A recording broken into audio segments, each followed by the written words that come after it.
gonna give a couple brief announcements. One of them is that we're not going to track committee quorum anymore. It's just DOE's decided that it's not going to be a requirement. So in the grand American tradition, decisions will be made by those who show up. That's how we're going to work it.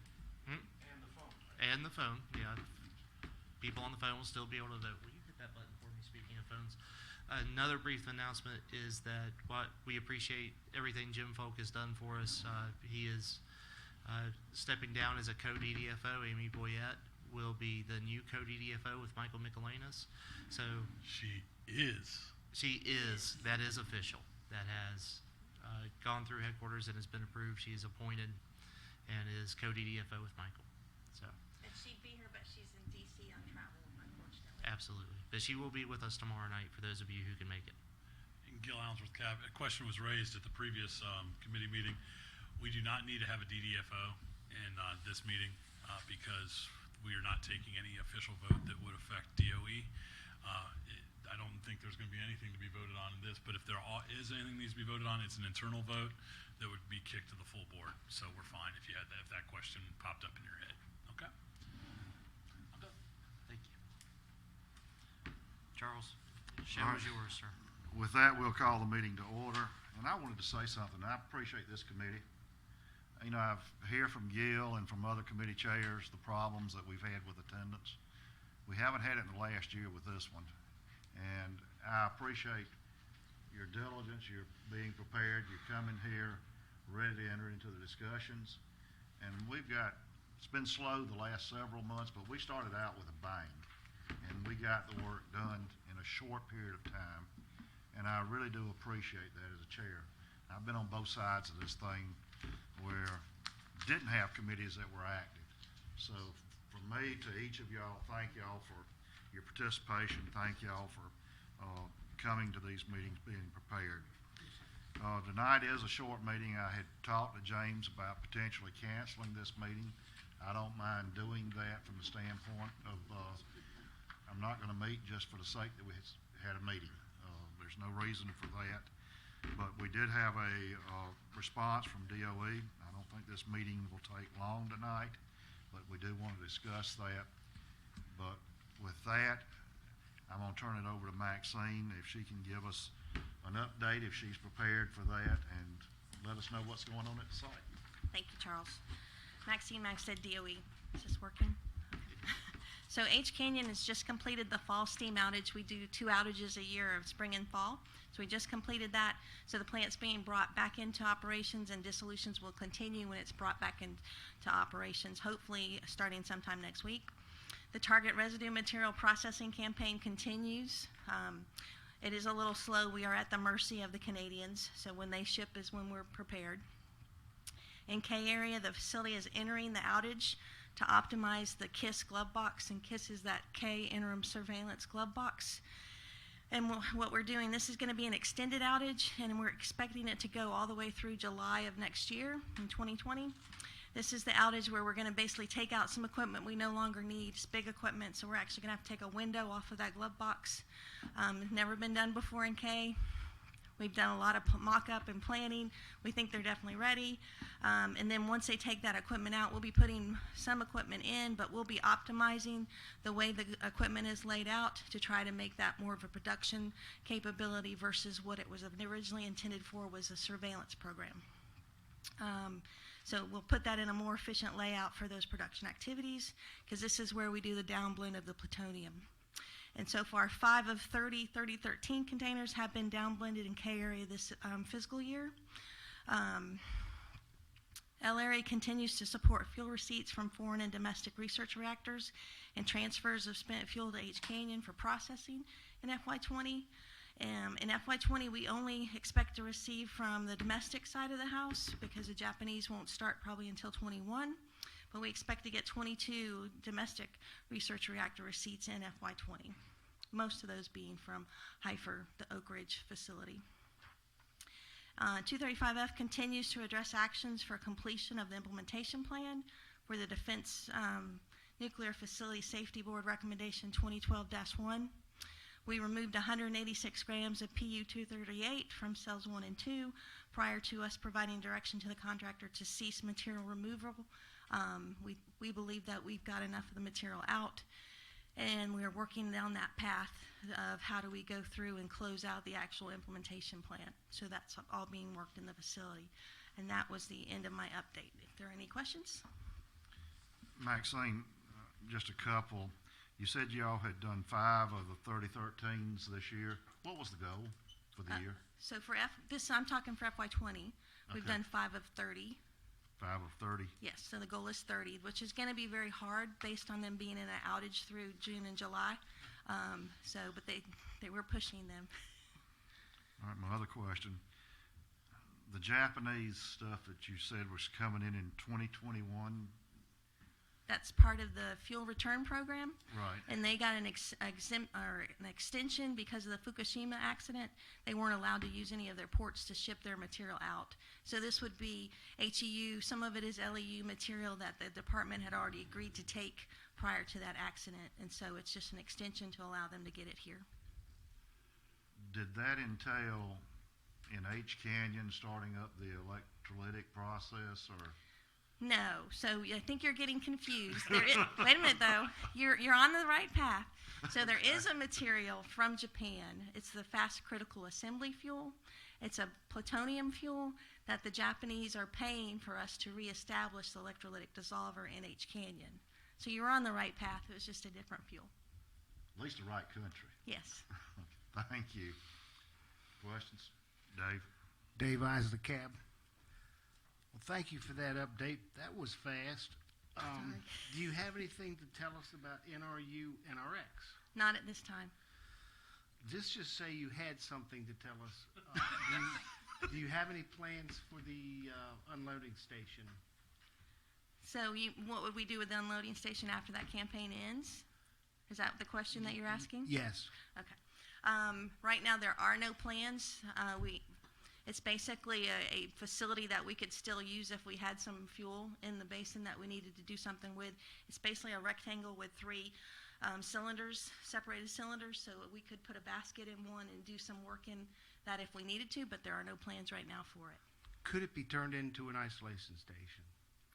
As if we needed it for repackaging of fuel. I believe that's one of the things they're looking at. We don't know that yet. Okay, good. So you're looking at it. Yes, sir. Talked about the Japanese. Has NNSA identified any further outliers? No, sir. Of There's been stuff. no other extensions granted that I know of for us at Savannah River. Now, Idaho has a couple that's been granted for them because they take the non-aluminum fuel. Well, that would be domestic. Would that count with It's not NNS? domestic. They have a Oh, finished okay. fuel that they needed to get in, and because of their bad agreement right now, they are not allowed to accept any fuel. So there's an extension for the fins on that material. Is that aluminum clad? No, it's not aluminum. Okay. It's Triga fuel. Thank you. Other questions? Doug? Doug Howard Cap. Maxine, you said that the outage was extended out at K area. Was it just to remove the equipment that you needed to remove? So yes, so the way the glove boxes work, there are glass panels on them, and so because we were never intending to basically have to take a panel off and do maintenance activities, we've had to go in to figure out what a maintenance mode for this glove box will be, and in terms of that, that's the ventilation flow. How do we make that work? So they've done mock-ups with the huts and ventilation to ensure that they're going to be able to maintain the flow, because you don't want your contaminated area flowing into a clean area, so you got to keep that flow positive. So they've done those mock-ups. They're got the equipment. They practice with moving that equipment within the cell to get it out that window, and then the stuff that they're bringing in, they practice with that as well. So it's a long campaign that they're going to do very diligently, because this is a new activity for them in K. We are using experienced operators from HB Line that have done this activity in the past, but we're doing it in a very diligent manner so that nobody gets hurt and we don't have any upsets. Now, do you think it will take as long as July of 2020 to have that done? That may be June, but yes, sir, it's going to take that period of time. Was there any other equipment or any other? So we're removing the gas puncture device. I think that we talked before, the 3013 standard required us to take gas samples of every 3013 when we're doing a destructive examination. The standard was changed, I believe last fall now, that you no longer have to have those gas samples. We have another way of checking if the containers are leaking. So basically, when they'll, instead of having to puncture, which is a 3-hour process of puncture the first one, take a gas sample, puncture the second one, take a gas sample, puncture into the actual material and take a sample, we won't have to do that anymore. And this takes up at least a whole cell of our glove box. So they'll be removing that piece. All of the leaking and stuff, when they cut the lids off, those lids will go to SRNL, and they'll do the leak testing in SRNL for us. Thank you, Maxine. Other questions? Thank you, Maxine. We appreciate that. Next item is Charles Hilton Cab. I don't think I've been doing that. It's okay. We know. Okay. We did receive a response on recommendation 363. This is the one that Dave wrote on H Canyon. And I think this is potentially the briefest reply that I've ever seen. Dave, you did a good job writing your recommendation because they just said, way to go, boy. This is the way I take it. Do you want to read this? They also punted. Not really. Dave, you want to read this and let us lead in the discussion on this, or however you want me to handle it? You take it from there. Let's see, dated October 7th, 2019 from, let's see, it's to Gill from, let's see, Budney. Recommendation 363, preferred H Canyon future operations option. Thank you for your recommendation on preferred H Canyon future operations options. The Department of Energy's Savannah River Operations Office accepts this recommendation, provides the following response. Basically, I'll summarize the text. It refers it to, I'm going to assume that's a headquarters sponsored integrated project team. Maxine Max said that's correct. Okay. But it included people from around the sites and experts in H Canyon as well. Does that include you? Yes, sir, I was part of that team. Okay. Is that in Washington, or is this done telecom or what have you? So it was done both at the site and in Washington. There was meetings at both locations. And do we have a time frame on findings, or this goes So on the and on? report was due August 31st, so the department has had the report and is evaluating the report and working towards some implementation of recommendations from that report. But we don't have a formal approval to proceed on any of those recommendations yet. So within the next year, we ought to. We should. We should know. Okay. Anyway, the integrated project team obviously includes personnel that know what they're doing and are stakeholders within the department. And so, let's see, once the report has been provided to the department, decisions regarding the IPT's recommendation are made. And, okay, then you're going to brief us on what they said. That's it. They accepted it, and they've been taken over by headquarters to figure it out. So not necessarily taken over by headquarters, but using that report to help headquarters and the site determine what is the best path forward for H Canyon. Well, but that's the input you wanted from the cab. That's why it was the fast track deal. It was, yes. Okay, good. Did you not get, did the letter for 235F not get out? I haven't seen it. Okay. I have not Okay, received it. Sorry. It is being worked. The response for that is also being worked. I thought it was going to get signed in time for this meeting, so we apologize for that. And I'm working on the plutonium one. We don't have that one ready yet. Maxine, Charles Hilton Cab, when y'all pursue funding for H Canyon activities, are these letters used as part of that? Because to me, if anything needs to be running out there, H Canyon needs to be running. I mean, I agree with you. So yes, sir, we do use your recommendations. Any chance we get, whether it's for funding or defense board, or we do use your recommendations whenever we can. We also presented your recommendations to the IPT, so they were aware of what your recommendations were as well, and they considered that in the IPT report. Excuse my ignorance, but there's a lot of levels in DOE. How does IPT, are they the national board that decides what you do with? So no, it was an integrated project team that Ann White at the time requested be developed to go evaluate the missions and bring back a report for her, at that time was her, to take into consideration for how to operate H Canyon in the future. So when the positions were changed and it became Ike White, so the same information that was going to go to Ann then went to Ike White, and then Ike has been looking at the report and will be making decisions on how to proceed. Okay. So it's at a high level. It's at EM1 level. So I just hope everybody realizes this might be the only facility in the country that can get rid of some of this stuff. And it's important to us as citizens of the state. Thank you. Are there other questions? Yeah, Malcolm Phillips, Cap. I'm trying to understand the letter that you read, and just the one word, DOE accepts this recommendation. What does the word accepts mean? Does that mean we, DOE, yes, we've received it, and yep, it's the right form, so we accept it for consideration, or does it mean, yep, this is it, gospel, we agree with it, and we're going to do it?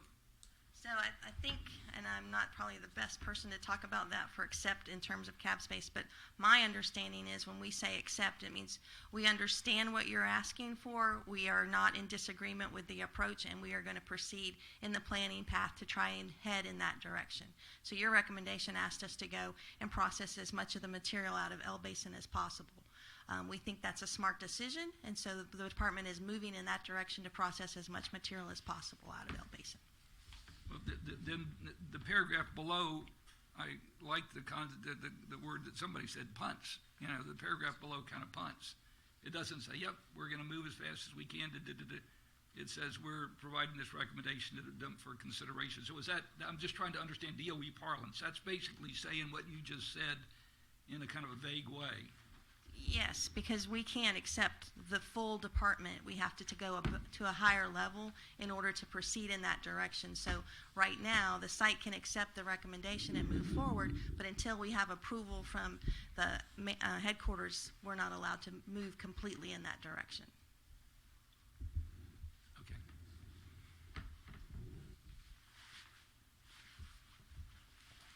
Charles Hilton Camp. Malcolm, just for, I have seen these come back, and I know you're relatively new, that they reject the recommendation.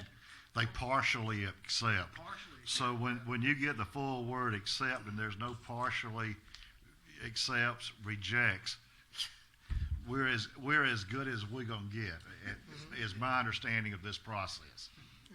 Okay. Maxine, help me with a little politics here. What are the competing interests? I understand the money. You got $200-300 million a year, whether it operates or not. But now you've involved like everybody else. So help me understand that, if you can talk about it. What are the competing interests across the complex that we're having to deal with from the site? So it is a priority issue for us at the department. Right now, H Canyon isn't a high priority. Our tanks are our highest priority for the EM complex. So the funding and priorities on missions go towards that program. I mean, it's the South Carolina DHEC has said it's the highest risk in South Carolina, so that's where the department is focused on, is those tanks and remediating those tanks. So we are going to do everything we have to in order to maintain safety of the other facilities on site, and where we can, we're going to process what we can and do it in the best interest of the taxpayer dollar. I'm a taxpayer too, and I want that dollar to mean something. So when I'm looking at it, that's the way I'm looking at what can I get done for that dollar.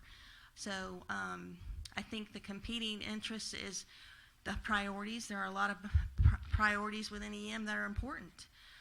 The other problem that we have is nuclear materials is not normally seen as an EM mission. because it's not closure of anything. It's developing a service for the complex that's needed, but it's not viewed as an EM mission in typical EM closure type wording. So we fight that battle a lot in making people understand why we're important and where we fit into the priority list for everything else. I think those are our biggest issues that we fight right now. Well, the flip side of that, of course, is whatever we don't process is now legacy material. Yes, it stays in its storage, and we're If you shut continuing to pay the Canyon S&M down, for that. Now you're stuck with something. So to help Malcolm out, the recommendation said until all spent nuclear fuel. That's the recommendation. Get rid of it all. Now that in the larger scheme of things, that those competing interests, maybe that can't be done. But everything we dissolve and ship down the hill, that's one more that's in glass wall. Charles Hilton, Cab again. Maxine, in the last discussion, you specifically mentioned one. Number two is just as important, because all of the non-aluminum clad that we've got out there, it's not going anywhere. You have the capability in H to get rid of that stuff. We will have, yes, sir. Well, you've done it before, and you can do it again. Yes, sir. If we put the money into the project, the process, that site can get rid of that stuff, and I don't know anywhere else that can do it. And so, the information for the IPT did look at what we're doing for the FCA material from Japan with electrolytic dissolver, and they also factored that into their analysis and the options that they came up with. So there is a way to benefit from that activity that's being reinstating that electrolytic dissolver. So the IPT did look at that in their analysis. I know you have the stainless steel rods or whatever else they are out there in El Basin. Mm-hmm. When the Japanese project is complete, is there a possibility that y'all would remain active enough to start doing the... That's one of the things the IPT did look at, yes, sir. Does that need a separate recommendation? From Or the is it- cab? No, sir, because you covered it when you said all of the spent fuel out of El Basin. I just want to make sure that everybody knows what all is. We understand that, yes, sir. And the IPT was given... All is all inclusive. The IPT was given this, the direction to look at all of the material at Savannah River site. So it was included in the IPT analysis. Malcolm, did you have a... I had something on another area, so if you would continue this area. Yeah, well, Dave Isley, Cab, one more question, Maxine. Idaho allegedly has an electrolytic dissolver. Do they have one?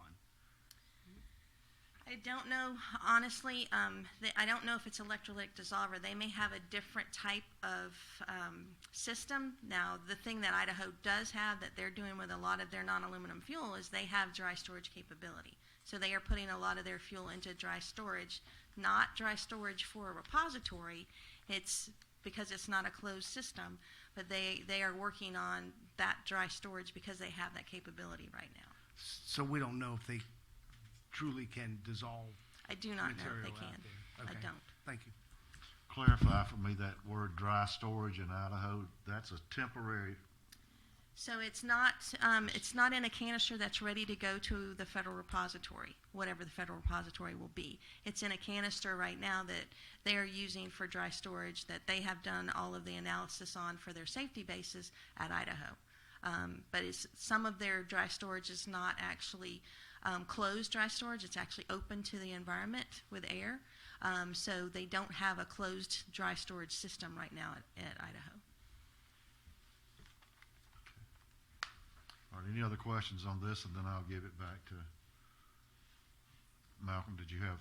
Yeah, I had a question on the plutonium area that we submitted a recommendation, or y'all submitted a recommendation on.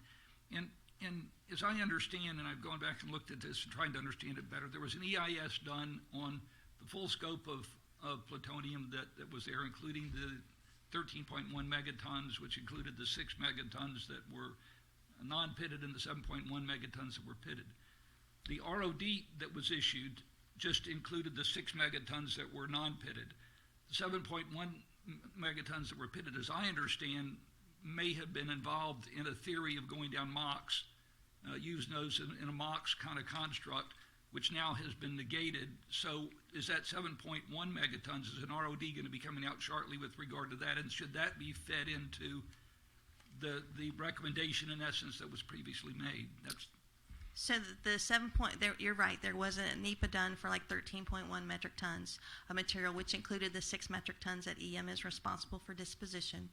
The 7.1 was material that was non-moxable, that I believe, or it was an alternate feed stream to MOX that the department hadn't made a decision on whether it was going to make it moxable or not, keep it as non-moxable.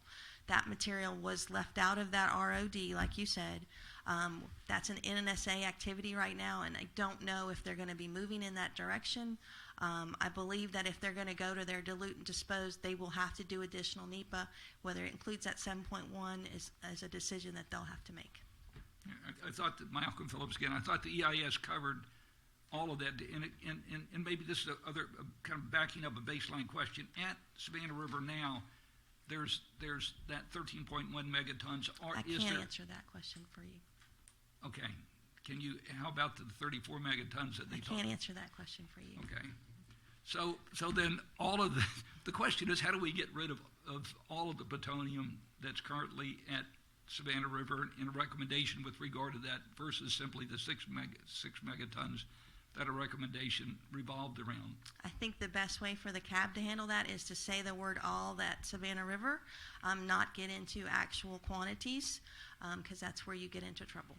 Okay. I had one other question on our recommendation that was made.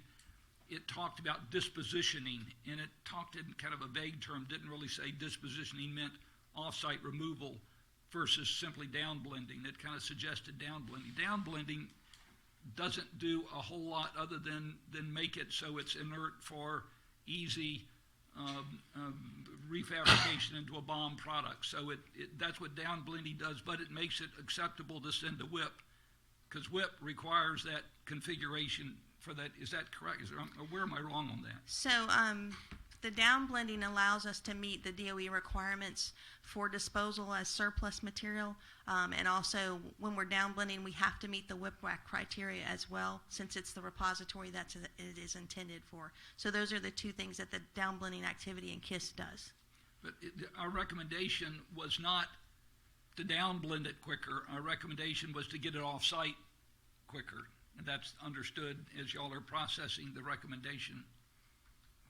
I understand, but there are only certain places within the DOE complex that plutonium can be moved. Yeah. And we have to make sure that whatever we do is safe for wherever disposition path it goes.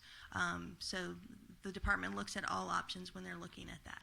But NNSA has the lead for that activity right now.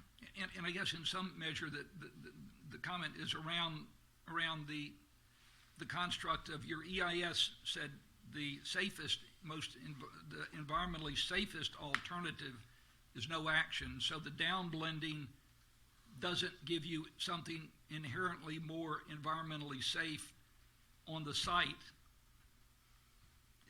So our recommendation would be it wouldn't have any real effect if we said just downblend quicker, So just getting off-site quicker. Is that correct? So I have to disagree a little bit. I think what the EIS goes in is impacts to workers and the environment, and then off-site people. It goes into impacts to species and things like that. So when it says that it's not in a safer mode than what just storing it and not doing nothing, that's because the operators don't have to do anything but surveillance. When they go in and we have to actually open, they're getting more of a dose. So that's why the EIS is going to say that it's not as, or it has more impact environmentally, because the operators are now getting a dose from that activity. But we're going to have to get a dose whenever we repackage that material anyway, because it can't just leave in the container it came in. The container has to meet the DOE requirements, which will require annual leak testing and things like that. So any container that came in and is storing, that's been there for over a year, has to be repackaged. So they're getting a dose. I think when the EIS looked at it, it was the dose time of the operator actually making the blend cans from those 3013s. but Malcolm Phillips again, but as I understand, the configuration that is currently in, not downblended, is just as safe right now as the configuration in the downblended configuration. So you don't That's get a correct. plus to simply downblend it quicker. From our perspective is downblend it and get it off site. That's what Savannah River, that's what we want. Okay. We understand. So, I'll weigh in on this as well. Malcolm, from my perspective, I'm much happier with it being downblended, sitting in overpack in E area. It's just got to wait its turn to get to whip, but it'll get there. At least you've gone. That's the interim step. Granted, that's not complete disposition, which is what we all want. The stuff gone, but sitting downblended, sitting in an overpack over in the area, it's going to go, and I'm much happier with that. From my perspective, you've done the hard part, which is to break into the 3013, get the stuff downblended, get it properly packaged, and get it over to E area. That overpack over there is as safe as it's going to get in its stable state. Now, the True Pack is certified for over the road, but the overpack is also certified to just sit there for, I don't know, any length of time, indefinitely. My 2 cents. Yeah, so maybe I didn't understand that fully. What I was saying when I read it is that it says, okay, disposition it by early instead of 2046 or so by 36, 10 years earlier, say. And truthfully, if it's in as stable a condition and as safe in the configuration today as in the downblended sitting there, it's immaterial if they don't off-site transport it until 2046. I mean, you don't gain a lot.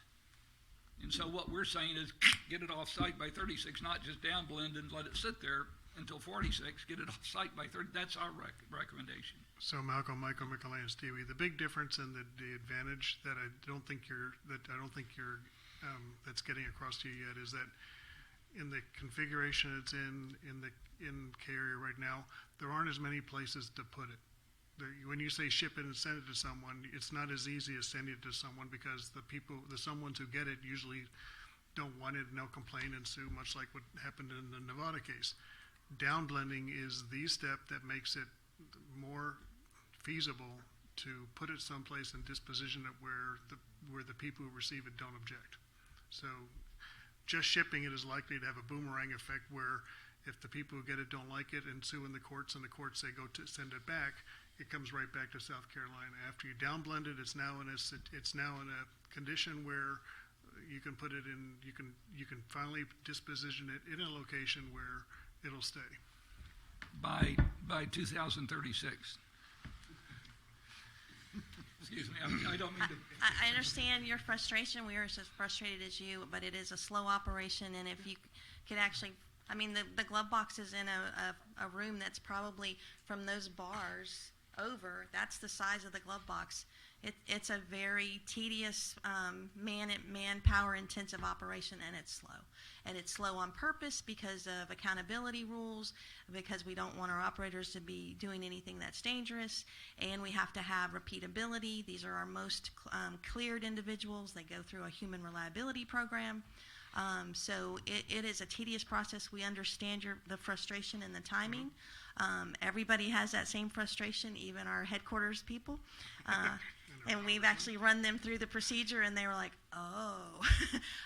So that we understand, and we are trying to figure out ways to do it quicker in a more efficient manner. Yes, sir. Another consideration in that is the True Pack 2 is shared by everybody. So we don't have, the site doesn't have dedicated True Packs. So, you get on the schedule.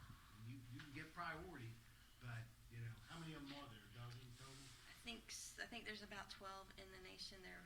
I don't know that may be an old number, but there are very limited. I'm sorry, I'm not talking to Maxine Max did. So there are very limited numbers of True Packs in the complex. The True Pack drivers also are cleared, so you've got a limited number of those drivers, and there are priorities dependent on regulatory agreements at other sites. So how you get in that priority list depends on your regulatory requirements and things. At one time, Savannah River had a very high priority because we were getting rid of our legacy material. We got rid of the majority of that, so we've dropped to the bottom of the list in priority. We are working with WIP. We'll actually have them here next week and working in how do we get back up into priority and how do we get everything ready so that we are able to ship when we have material ready to ship. And Malcolm Phillips again, and with regard to the other 7.1 megatons and whatever else is there at Savannah River site, is that something that the cab should be recommending on? My understanding, Charles Hilton, cab, what's on the defense side, the NNSA side. yeah, that side, we don't have anything to do with. And I've had my hand called on that several times. We're concerned about the environment. We are an environmental CAD, and we don't deal with the other side of this. Now, we can use, the best thing that we can do is like Dave did, use the word all, which is all-encompassing, but we can't specifically say the 1310. If we're going to get into tons, we'd have to say the 6.1. Correct. We can say all, but we can't say 13. I know it's a matter of semantics, but it's the way that the FACA works and everything else. It could be that we're straining over the gnat and swallowing the Campbell. Well, I won't argue that point with the national government. That's the way we are. Maxine, I just had a crazy idea, as I usually do. When you're trying to send this stuff to WIP, you say we're down here and, we used to be up here. Is that a paperwork regulatory process or a lack of manpower at WIP to handle what needs to be going into there? Lack of ready places to put the stuff? What? So I think it's more of a WIP, and it's not just the receiving facility at WIP. They actually have to come, and they have a group that comes, CCP, and I can't remember what that stands for, but it's their characterization. They actually have to do the characterization of the waste themselves, which also gets looked at over by their EPA region and also their New Mexico environmental, like our DHEC, their group in New Mexico. So you have to have your program in place for that to prove that when you characterize this material, it is what it says. And as you can imagine, that's gotten much more tedious since the fire and the issue with the fire at WIP. So those groups have to come in and certify your program, and they certify the waste. So we are working on how do we make that where we don't have an issue with manpower, and NNSA is working that as well. So we're working together to try to resolve that issue. This is a real sarcastic question, probably, but aren't the DOE folks out there and the EPA folks out there the same ones, the same EPA?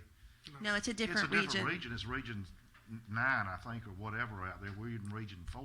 Mm-hmm. But they still answer to the Washington EPA. They do answer to the Washington EPA, And yes, sir. isn't there a way that the lab results can be correlated between the two, and we don't go? You're going through a dual process, is what you're telling me. We are. So we basically characterize our material, and then they come in and they have certain criteria that they must meet because of their laws for the Land Withdrawal Act. So that's how this was all set up.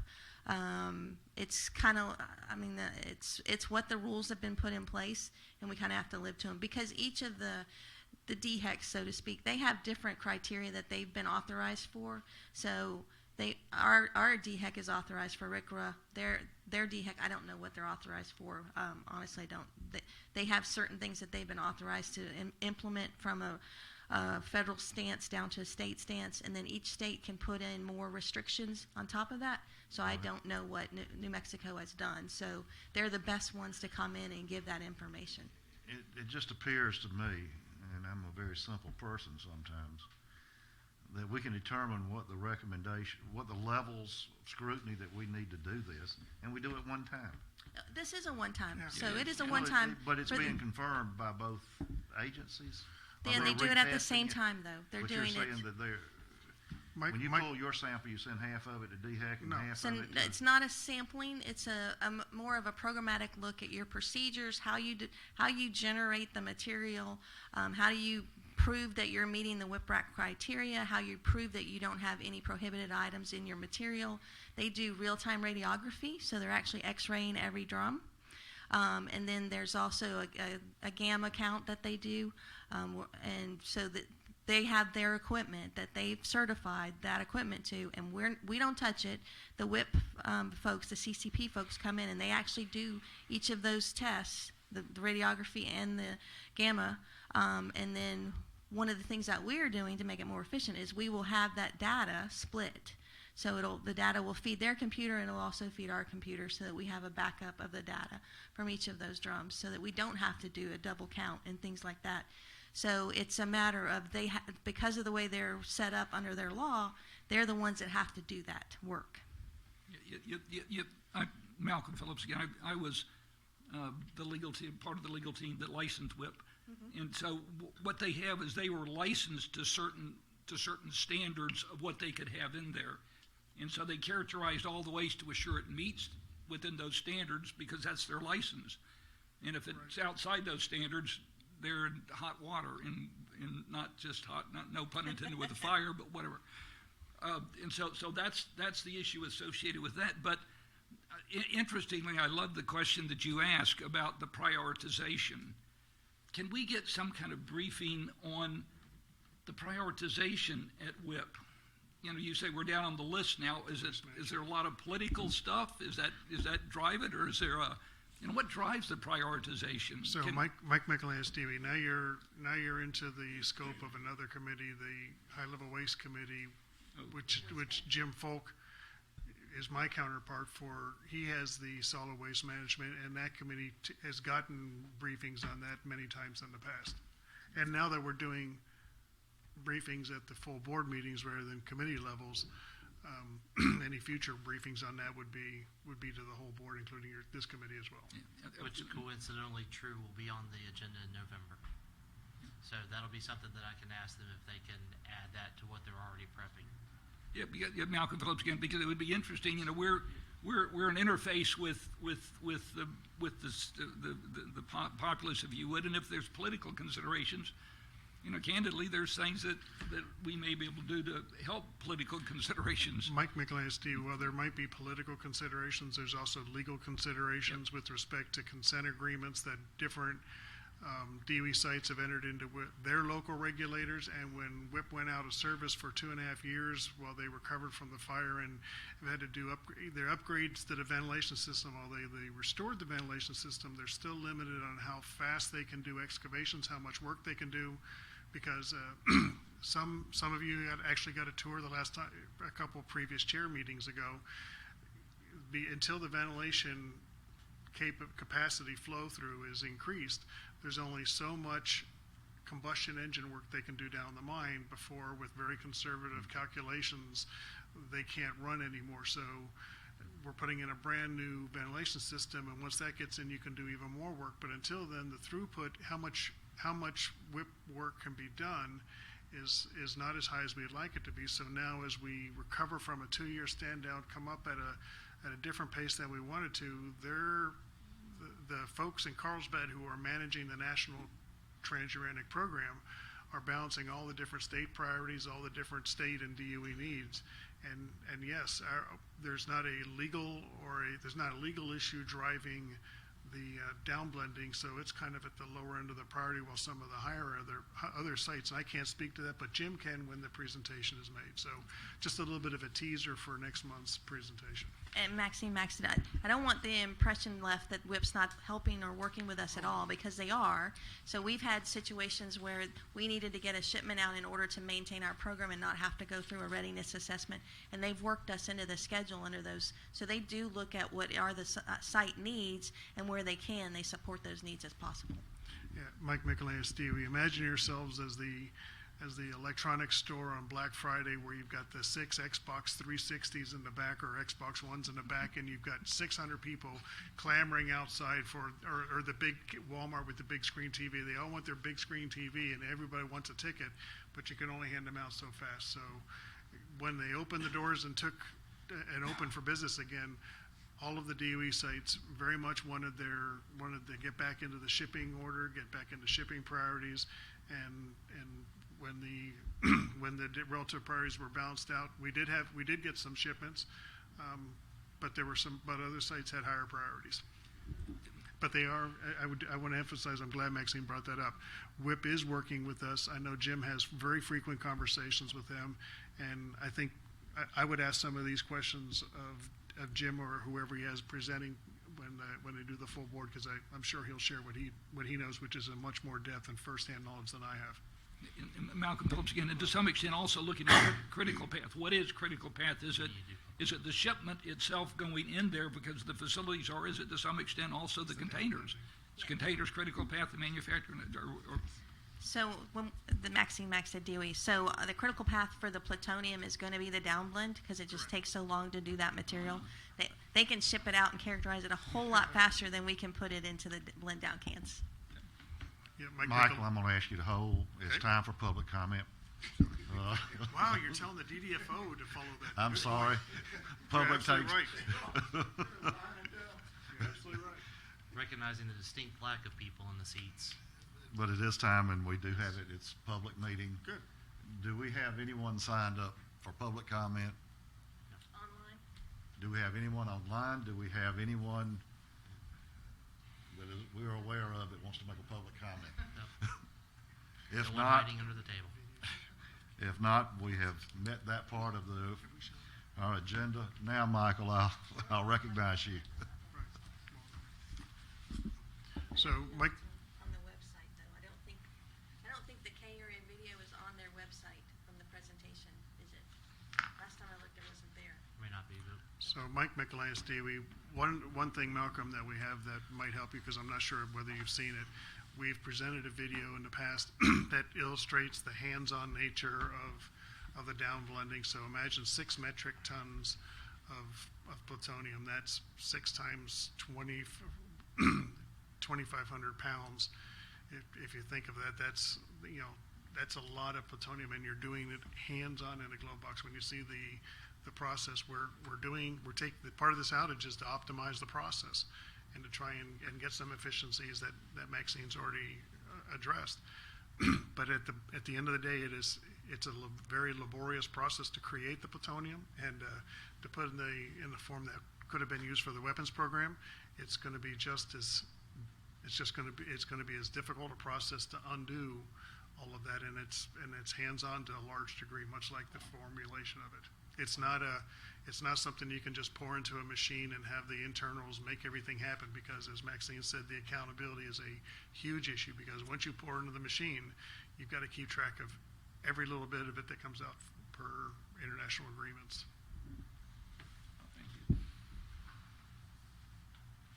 Other questions or comments? James, for you, this recommendation automatically goes. We don't have to do we need to take any action?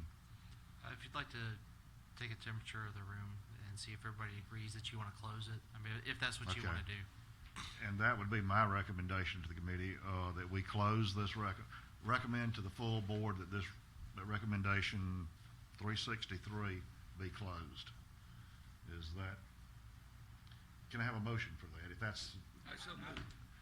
we have a motion from Malcolm, do I have a second? They accepted it. I mean, we passed it unanimously. They accepted it.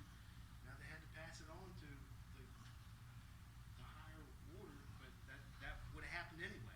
So It's being worked. I don't see why we would recommend closing. Any other discussion about the motion? All in favor of recommending to the full cab that we close recommendation 363, let me know by saying aye. All opposed, like sign. And it's a unanimous decision. All right, it's been an interesting discussion tonight. I had not anticipated this. I always enjoy coming to these. Anything else that we need to do tonight? Maxine, I would have a few more questions. Okay, no Then problem. if you and I, we won't bore everybody else. If not, no other questions, meeting is adjourned.